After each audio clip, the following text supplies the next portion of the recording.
네, 오늘 하나님께서 우리에게 주시는 말씀은 누가복음 16장 19절부터 31절까지 말씀입니다.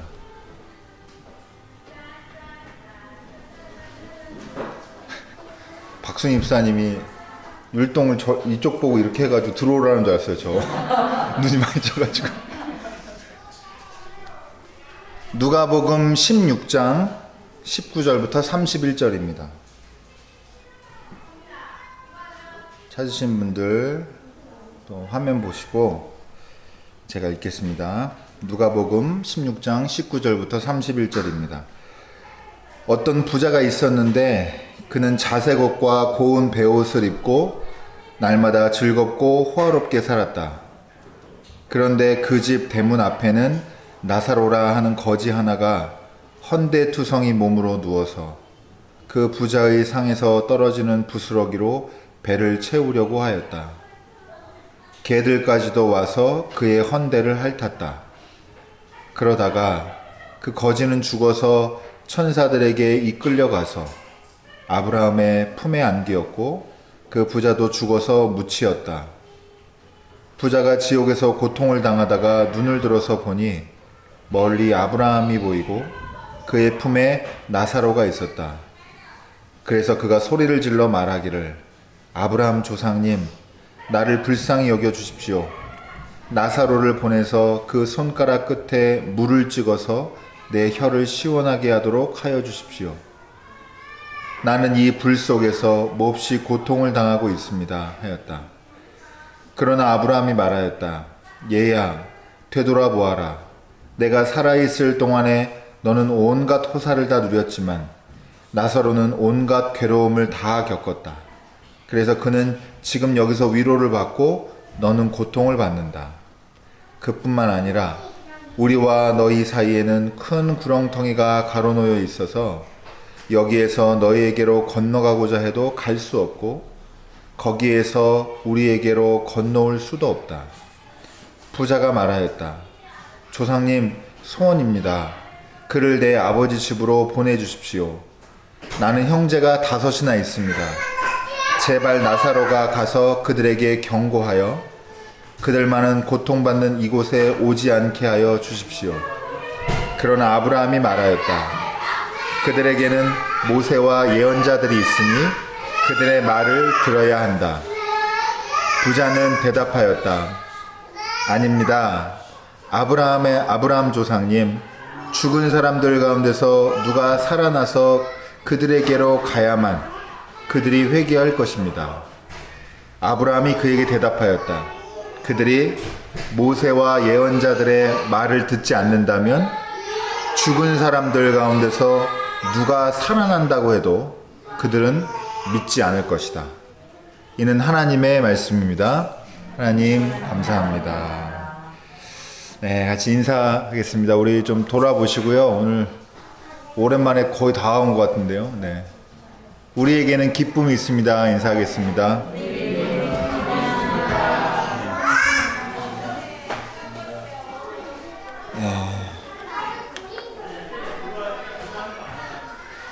네, 오늘은 성령 강림 후 16째 주일이고요. 그리고 창조절이면서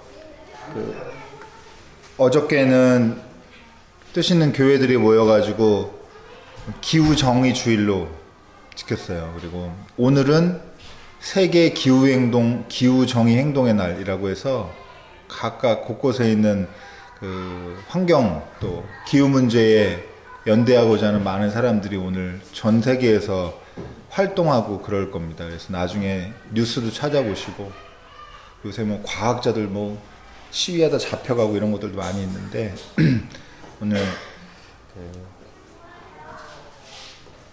좋은 유튜브 같은 거 재밌는 것도 하나 보시면 기후 위기에 관한 것도 또 하나 찾아보시고 또 뉴스도 한번 검색해 보시고 그리고 잠시 기도하는 마음으로 하나님께 이 아름다운 땅 우리가 되돌릴 수 있는 기회를 달라고 좀 기도도 같이 하시면 좋을 것 같습니다.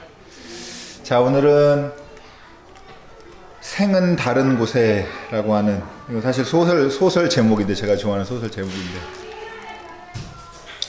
이 이름을 빌어서 오늘 부자와 거지 나사로 이야기 같이 은혜를 나눠보도록 하겠습니다. 여러분 영화 밀양 아시죠? 밀양의 원작이 되는 소설을 누가 썼냐면 이청준이라는 소설가가 썼어요. 그리고 원작되는 소설의 제목이 벌레 이야기입니다. 근데 제가 이거 말고 또 좋아하는 작품이 있는데 벌레 이야기 말고 줄광대라는 작품이 있어요. 줄광대. 줄 타는 광대 얘기하는 거고요.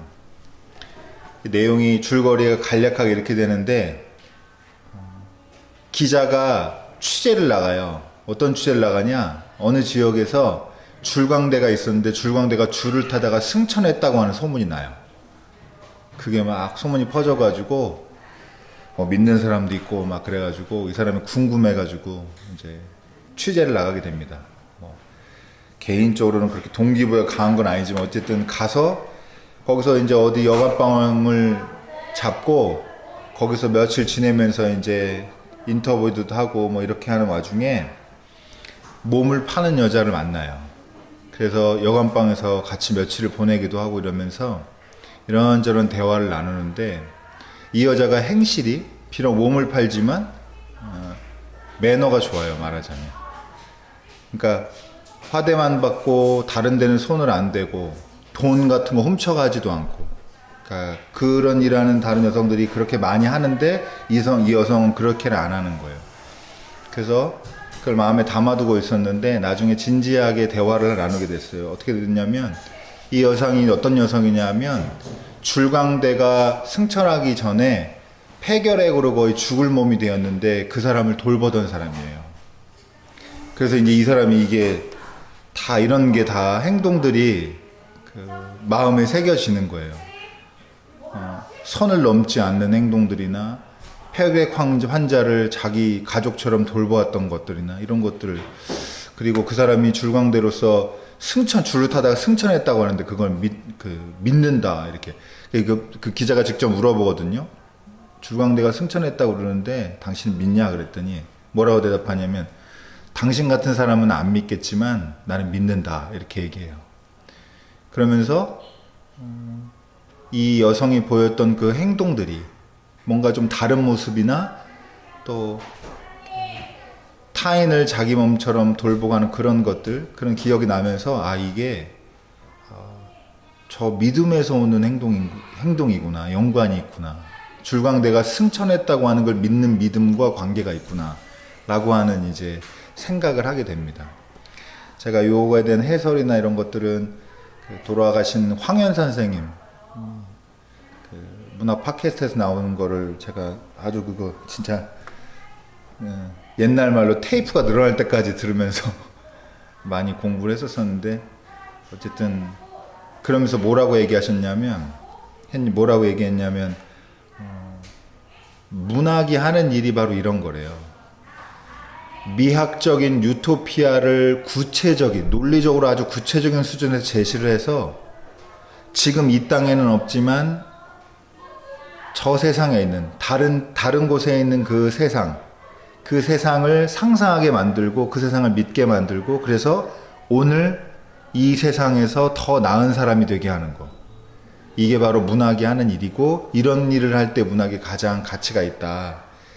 가장 문학다운 일을 하는 거다. 뭐 이런 얘기를 한 적이 있어요. 여러분, 제가 이제 이런 얘기를 왜 앞에 꺼내는지 이해가 가시죠? 여러분, 그러면은 기독교의 버전의 이 미학적 유토피아를 문학이 제시한다 그러면 기독교가 제시하는 건 뭘까요? 기독교는 어떤 나라를 제시해요? 천국 하나님 나라를 제시하는 겁니다. 그러면 이 말을 그대로 빌려서 말씀드리면, 우리가 천국 하나님 나라를 믿는다고 하는 거는 어디서 드러나야 돼요? 삶이? 오늘 지금 우리가 딛고 사는 이 땅에서 더 나은 사람이 되지 않으면 아무짝에 쓸모가 없는 게 저 세상의 믿음입니다. 오늘 더 나은 사람이 되기 위해서 윤리적이 되자는 게 아니라, 종교는 사실 윤리보다 커요. 그래서 더 이렇게 뭐 도덕적으로 살자는 게 아니라 내가 구체적으로 꿈꾸는 그 하나님 나라에 걸맞는 삶을 오늘부터 사는 이걸 하기 위해서 사실 기독교 신앙이 예배하고 찬양하고 기도하고 하는 겁니다. 우리가 이걸 믿기 때문에 이 세상이 전부가 아니고 하나님 나라가 있고 하나님 나라에 대한 믿음이 우리를 구원해낸다. 어디서 구원해내냐? 우리를 이 세상에서 구원해낸다라고 하는 이 믿음을 우리가 가진 사람들이 그리스도인이 돼야 합니다. 예. 여러분 어떤 믿음이 있냐 그러면 하나님 나라에 대한 믿음이 있는 거예요. 이 세상에는 지금 없어요. 그러나 어딘가에는 반드시 있고 이 세상에 없다 하더라도 반드시 이 세상에 언젠가는 임해야 된다라는 그런 믿음과 각오로 하나님 나라에 대한 그 신뢰, 하나님 나라에 대한 그 가치들을 살아내는 게 오늘 여기서 살아내는 게 그리스도인의 삶의 목표와 또 방향이 돼야 된다 이런 말씀입니다. 여러분 그런데 조금 개인적인 어떤 압박으로 듣지 마시고요. 평생 신앙생활해도 하나님 나라의 믿음이 현세에서 복받는 거로 포커스가 맞춰진다면 그럼 좋은 걸까요? 나쁜 걸까요? 나쁜 거예요.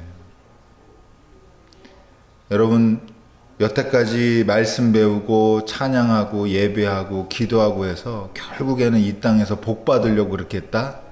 그러면 아직 진짜를 잘 모르시는 겁니다. 우리의 믿음은 이 땅에서 잘 되는 것만이 아니고 우리의 이 삶이 이 세상에서 달라지면서 우리의 이 삶을 더 나은 삶으로 만드는 저 세상에 대한 믿음, 하나님 나라에 대한 믿음을 갖게 되는 것. 그리고 정말의 생명의 구원은 여기에 있는 게 아니라 거기에 있다라고 하는 이런 믿음이 여러분 우리가 신앙생활을 통해서 갖추어야 될 그리스도인의 중요한 덕목이고 또 신앙의 알짬이라고 할 수가 있습니다. 줄거리 아주 간단해요. 부자가 있었는데 맨날 파티하면서 호의호식하고 지냈는데 이 부자 집 문 앞에 어떤 사람이 거지 나사로가 있는데요. 온몸이 다 헐어가지고 개 진짜 이렇게 표현이 그렇지만 개만도 못한 삶을 거기서 그래서 땅에 떨어진 부스러기 주워 먹으려고 그 앞에 대문에서 그렇게 노숙하는 것처럼 보이는 이런 거지가 있었고 근데 둘 다 죽었어요. 근데 거지 나사로는 아브라함 품에 안겨요. 구원받았다라고 하는 이 유대인들의 사고방식에서 나오는 어떤 대표적인 이미지고 부자는 지옥에 떨어집니다. 너무 고통스러운 거죠. 너무 타들어갈 것 같고 목이 마르고 갈증이 나니까 고통 중에 아주 신음하다가 눈을 들었는데 거지 나사로가 아브라함의 품에 안겨가지고 위로를 받고 있는 것을 보게 된 거예요. 그래가지고 부탁을 하죠. 물 한 방울만 달라 그랬는데 너랑 나랑 마음이 있더라도 간격이 너무 커서 갈 수 없다. 불가능하다 이렇게 얘기를 하고 거기에 이제 단념을 하고 그 다음에 그러면 내가 이렇게 될 줄 몰랐는데 형제 5명이 아직도 지금 생존해 있는데 형제 5명한테 나사로를 좀 보내셔가지고 여기 오지 않을 수 있도록 깨달음을 얻도록 그렇게 좀 가르침을 주세요라고 얘기했더니 안 된다 거절하죠. 그러면서 뭐라고 그러세요? 뭐라 그래요? 지금 살아있는 사람들, 지금 생존에 들을 수 있는 다르게 살아야 된다고 하는 그 목소리를 듣고 삶을 바꾸지 않는 거라면 죽은 사람을 아무리 보내도 그 말도 안 들을 거다라고 얘기하는 겁니다. 이게 오늘 이야기의 줄거리입니다. 여러분 부자는 다 지옥 간다 라고 말하기는 싫습니다. 네, 부자도 좀 그래도 지옥 안 갈 수 있는 방법이 있어야 되지 않을까요? 여러분 근데 문자적으로 부자가 다 지옥 간다는 얘기가 아니라 그만큼 이 세상에서 다 받을 보상을 받고 호의호식하고 떵떵거리며 누린 사람들이 천국의 삶이랑 얼마나 먼지를 보여주는 거예요. 예수님도 실제로 그래서 부자가 하늘나라 들어가기가 낙타가 바늘기 들어가는 것보다 어렵다고 말씀하셨잖아요. 반대로 가난하면 다 천국 가냐? 그것도 아니에요. 그러나 이 세상에서 고통받고 신음하는 사람들은 위로받을 세상이 있다라고 하는 게 오늘 본문이, 오늘 이야기가 비유죠. 이 이야기가 오늘 우리에게 주는 메시지입니다.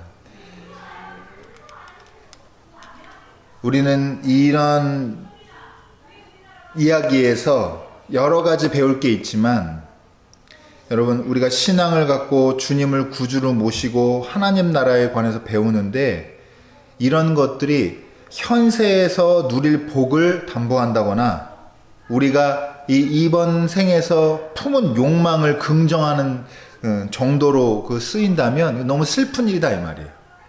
못됐다, 나쁘다라고 말하기는 어려워도 슬픈 일이다 이 말이에요. 그리스도인으로서 아주 슬픈 일이고, 여러분, 왜냐하면 진실이 아니기 때문이에요. 진실이 아니에요.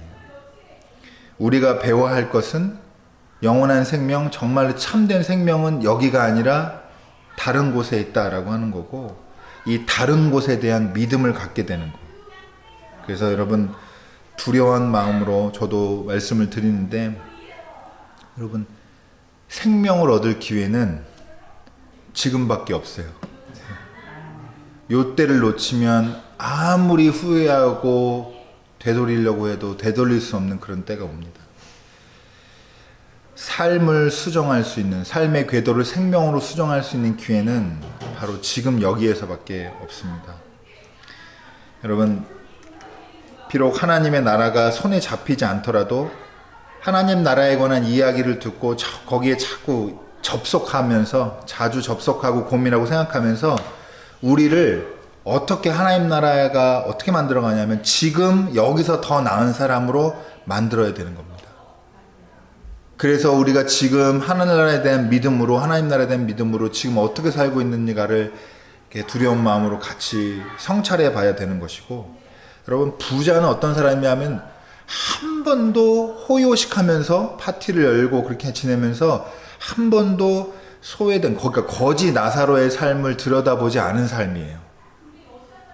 그냥 자기가 얻은 것, 가진 것, 잡힌 것을 누리면서 사는 사람이었는데, 여러분, 장차 올 하나님 나라에서는 지금 이렇게 떵떵거리고 잘 살고 멋있게 살고 세상에서 높이 쳐주는 이런 삶이 비참한 결과로도 이어질 수 있다고 하는 아주 이제 그런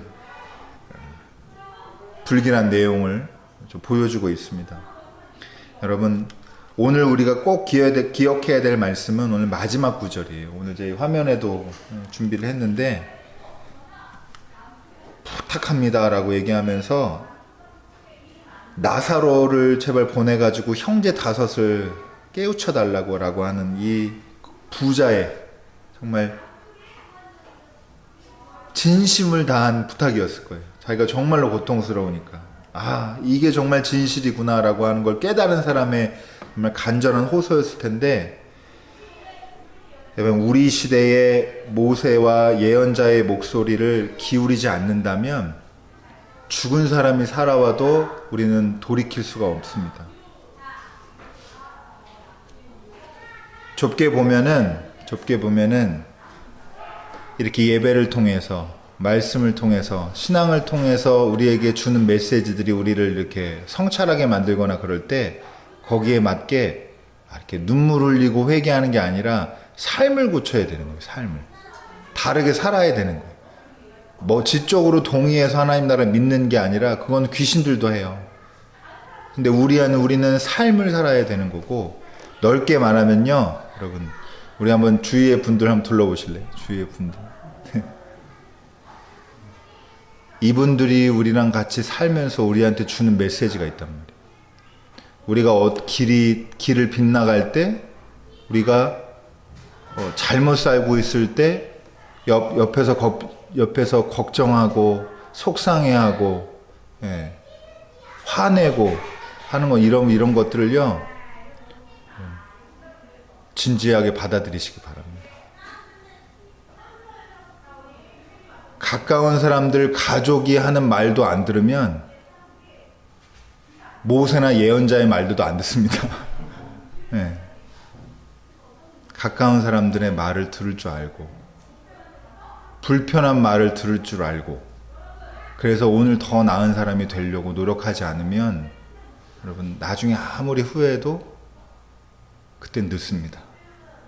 내가 왜 이렇게 살았지 아무리 땅을 치고 후회해도 그때는 변할 수가 없습니다.